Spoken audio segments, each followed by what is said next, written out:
जय माता दी दोस्तों। आप सभी का स्वागत है हमारे YouTube चैनल में। आज की इस वीडियो में मैं बात करूंगी 12 जुलाई और 13 जुलाई के तुला राशि फल के बारे में। सबसे पहले हम इन दो दिनों के तिथि, नक्षत्र और योग के बारे में बात कर लेते हैं। अब देखिए, 12 जुलाई का जो दिन है ये रविवार का दिन है और ये कृष्ण पक्ष की त्रयोदशी तिथि रहेगी। चंद्रमा वृषभ राशि में है, आपके अष्टम भाव में। लेकिन ये शाम को आपके अष्टम भाव से निकलकर नवम भाव में प्रवेश कर जाएंगे, मिथुन राशि में प्रवेश कर जाएंगे। अब इस दिन जो योग बनने वाला है वो क्या रहेगा? वृद्धि नाम का योग और ध्रुव नाम का योग इस दिन बनने वाला है। वहीं 13 जुलाई की बात करें तो ये सोमवार का दिन है। कृष्ण पक्ष की चतुर्दशी तिथि रहेगी। चंद्रमा मिथुन राशि में है, आद्र नक्षत्र में।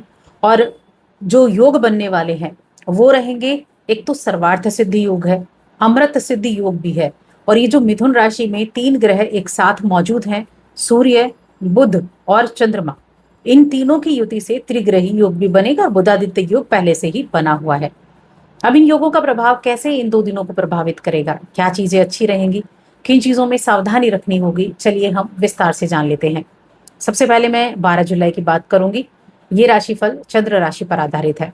12 जुलाई को अगर आप देखें तो सेहत के मामले में देखा जाए तो थोड़ा सा मिला जुला प्रभाव रहेगा। अष्टम भाव में चंद्रमा है और नक्षत्र की स्थिति भी देखें तो एक तो काम का प्रेशर रह सकता है, दूसरा थोड़ी थकान भी हो सकती है, जिसकी वजह से आपको अपनी हेल्थ का ध्यान रखना है। क्योंकि देखिए, जब काम का प्रेशर हो और साथ में थकान भी साथ में जुड़ी हुई है तो कहीं ना कहीं सेहत उतनी अच्छी नहीं होती है। तो थोड़ा खाने पीने की चीजें पर ध्यान दें, थोड़ा मेडिटेशन करें, अपने आप को एनर्जेटिक रखने के लिए थोड़ा बीच बीच में रेस्ट करते रहेंगे तो अच्छा रहेगा। अब इस दिन ना कोई निवेश अगर आप करने चाह रहे हैं और आप उस पर काफी दिन से अगर प्लानिंग कर रहे थे तो वो आपको फायदा पहुंचा सकता है। यानी कि सोच विचार करके किया गया निवेश आपको लाभ देकर जाएगा। आप देखिए, मेहनत की कमाई है आपकी और उस मेहनत की कमाई को जब आप सोच समझ कर लगाते हैं तभी वो ज्यादा आपको प्रॉफिट दे सकती है। तो अपनी मेहनत की कमाई को बहुत सोच समझ कर आपको खर्च करना होगा। अब यहाँ ये जो दिन है ना, ये रविवार का दिन है। रविवार का दिन बहुत सारे लोगों के लिए छुट्टी का दिन होगा, लेकिन सबके लिए छुट्टी का दिन नहीं है। यहाँ मैं कहूँगी बिजनेस करने वाले लोगों के लिए आज का दिन काफी विशेष है। आज आपको धन लाभ के अच्छे योग बन रहे हैं, पैसा आने के बड़े अच्छे योग बन रहे हैं, क्योंकि धन संपत्ति के मामले में आज का दिन अच्छा रहने वाला है। आपके लिए इस समय कुछ चर्चा की चीजों में आप जुड़ सकते हैं, कहीं पर कुछ चर्चा का विषय है और किसी मीटिंग्स वगैरह में भी आप जा सकते हैं।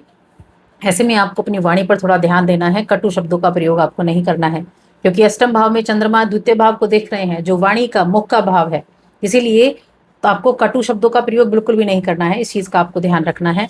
और इस समय अवधि में मैं कहूंगी कि ये जो दिन है ये करियर के मामले में काफी ज्यादा अच्छा है। जो लोग इस दौरान किसी खुशखबरी की उम्मीद कर रहे थे उनको वो खुशखबरी प्राप्त होने वाली है। आप जिन भी कार्यों के लिए, देखिए कार्य कोई भी हो आपका, लेकिन मेहनत आप अपने हिसाब से अपने काम के लिए अगर कर रहे हैं तो जो कड़ी मेहनत आपने की है उसका अच्छा फल आपको जरूर मिलने वाला है। और इस दौरान किसी भी रूप में वो फल आपको मिल सकता है। कैसे? या तो तारीफ मिल सकती है, प्रशंसा मिल सकती है, लोगों के बीच में आपको पुरस्कारित किया जा सकता है, तनख्वाह में वृद्धि हो सकती है, ट्रैवल करना पड़ सकता है, किसी ना किसी तरह से वो खुशी आपको, वो प्रशंसा आपको जरूर मिलने वाली है। या अगर आप चाह रहे थे कि आपका कोई ट्रांसफर हो, आपका कोई डिपार्टमेंट चेंज हो जाए, तो उसके भी चांसेस बहुत अच्छे से बने हुए हैं। उसके लिए आपको न्यूज कोई मिलेगी जिससे आप खुश हो जाएंगे। तो जो भी मिले उसे दिल से स्वीकार करें, क्योंकि जब आप चीजों को दिल से स्वीकार करते हैं ना तब उनके ग्रो होने के चांसेस बहुत ज्यादा बन जाते हैं, कि उनके ग्रो होने के चांस बन गए हैं। इस दौरान एक चीज और है कि इस समय अवधि में आपके अपनों से आपका जुड़ाव रहेगा। आप किसी रिलेटिव के पास जा सकते हैं इस दिन। फैमिली रिलेशंस को बहुत ज़्यादा आप महत्व भी देंगे। और देखिए, एक होता है रिलेशन को संभाल कर चलने वाला व्यक्ति, जो आप हैं तुला राशि के जातक, क्योंकि इन लोगों को ना मैं कई बार बता चुकी हूँ, बैलेंस करना बड़ा अच्छे से आता है कि कैसे चीज़ों में बैलेंस करना है। ये बैलेंस बहुत अच्छे से करना जानते हैं। इसीलिए इस दौरान आप जो आपके आसपास का ऑरा है, जो पॉजिटिविटी है, वो पॉजिटिविटी आपको अपनों से जोड़ने का काम करेगी। पिछले दिनों में अगर कुछ गलतियां भी हुई हैं तो उन गलतियों को आप सुधार पाएंगे, अपने परिवार के साथ वक्त बिता पाएंगे। और एक ऐसा भी रह सकता है कि आप कहीं जाने का भी प्रोग्राम बनाएं, कहीं जाने का भी आप प्लान करें। अपने परिवार के साथ, तो ऐसा भी रह सकता है, चाहे वो एक दिन के लिए क्यों ना हो, या फिर कहीं मूवी वगैरह भी आप देखने जा सकते हैं। शाम का समय आप इस चीज में भी लगा सकते हैं। तो कहने का मतलब है कुछ ऐसी चीजें करना कि आप कैसे अपनों को खुश रख सकते हैं। वैवाहिक जीवन काफी अच्छा बना हुआ है, वैवाहिक जीवन अच्छा है, और प्रेम जीवन के मामले में भी समय जो है वो अच्छा रहेगा। इस दौरान आपको लगेगा कि वक्त कैसे गुजर जाता है कई बार पता नहीं चलता। जब वक्त अच्छा हो तो समझ नहीं आता कैसे बीत गया, लेकिन जब वक्त बुरा हो तब एक एक चीज का, एक एक सेकंड का हिसाब होता है। लेकिन वक्त अच्छा है, आपका वक्त अच्छा बीतेगा, जीवन साथी के साथ अच्छा समय बिताएंगे, प्रेम जीवन के मामले में भी अच्छा रहने वाला है। अगर आप दूर रहते हैं तो घंटों का समय आप फोन पर बिताने वाले हैं, तो उसके लिए भी यहाँ जो चीजें हैं वो काफी अच्छी बनी हुई हैं। अब बात करेंगे हम 13 जुलाई के बारे में। 13 जुलाई सोमवार का दिन है। अब चंद्रमा की जो स्थिति है वो हो जाएगी आपके नवम भाव में। नवम भाव में चंद्रमा आ जाएंगे। देखिए, अष्टम भाव में मंगल के साथ थे, अब नवम भाव में चंद्रमा सूर्य के साथ आ गए हैं और बुध के साथ हैं, त्रिग्रह योग बना रहे हैं। तो इस दौरान क्या रहेगा, बुध तो नवम भाव में ही बैठे हैं और सूर्य भी नवम भाव में बैठे हैं। नवम भाव को और दसम भाव को, इनको ना पिता का ग्रह कहा गया है, पिता का घर कहा गया है। कोई किसी किसी में नवम भाव को बोलते हैं, कहीं पर दसम भाव को बोलते हैं। तो ये जो स्थिति है यहाँ पर, ये क्या करने वाली है, इस दौरान आपको अपने कुछ पिता के साथ काम अगर आप कर रहे हैं, फैमिली कोई बिजनेस अगर आप करते हैं, तो उसमें बहुत अच्छी बढ़त आपको देखने को मिल सकती है। तो उसके चांसेस आपके लिए जरूर बने हुए हैं। इसके अलावा इस दौरान आपके जो बिजनेस कर रहे हैं, खासतौर से मैं उनकी बात कर रही हूँ, बिजनेस करने वाले लोगों के लिए काफी अच्छा समय बना हुआ है। आपको अपने भाग्य का साथ मिलेगा और पिता का सपोर्ट आपको बहुत अच्छे से देखने को मिलेगा। घर के परिवार के लोगों का सपोर्ट आपको देखने को मिलेगा। अब देखिए, ये जो सूर्य हैं जो यहाँ पर विराजमान है, चंद्रमा के साथ युति है, ये 11वें घर के स्वामी है। इच्छा पूर्ति, इच्छाओं का भाव जिसको कहा गया है, सामाजिक का भाव कहा गया है।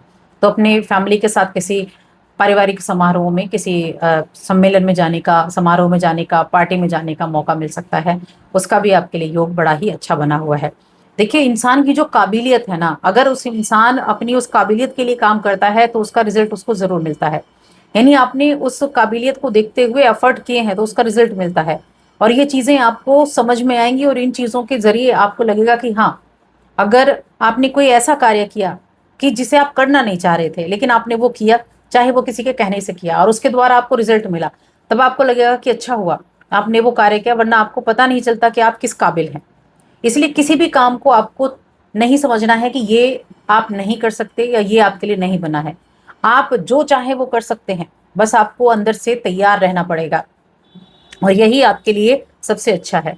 अब यहाँ ट्रैवल का योग बना हुआ है। कामकाज के सिलसिले में यात्रा इस दिन रह सकती है, यात्रा थोड़ी थकाऊ भी रह सकती है, लेकिन हाँ, बिजनेस के सिलसिले में की गई यात्रा आपको अच्छा प्रॉफिट देकर जाएगी। इस दौरान छोटे भाई बहन हैं आपके, उनके साथ अपने रिश्ते को आपको ठीक से बनाकर चलना है। उनके साथ किसी बात को लेकर तो मैं भी हो सकती है, तो थोड़ा सा उनके साथ अपने रिश्तों को सिक्योर आपको रखना पड़ेगा। अब फाइनेंस से जुड़े जो काम कर रहे हैं, किसी फाइनेंस से जुड़े हैं, बैंकिंग से जुड़े हुए हैं, उनके लिए भी इस दौरान कोई ट्रांसफर का, कोई बदलाव का योग बना हुआ है। अगर आपका ट्रांसफर काफी समय से रुका हुआ था तो उसके योग बने हुए हैं कि वहां उनके बारे में कुछ अच्छी खबर आपको सुनने को मिल सकती है।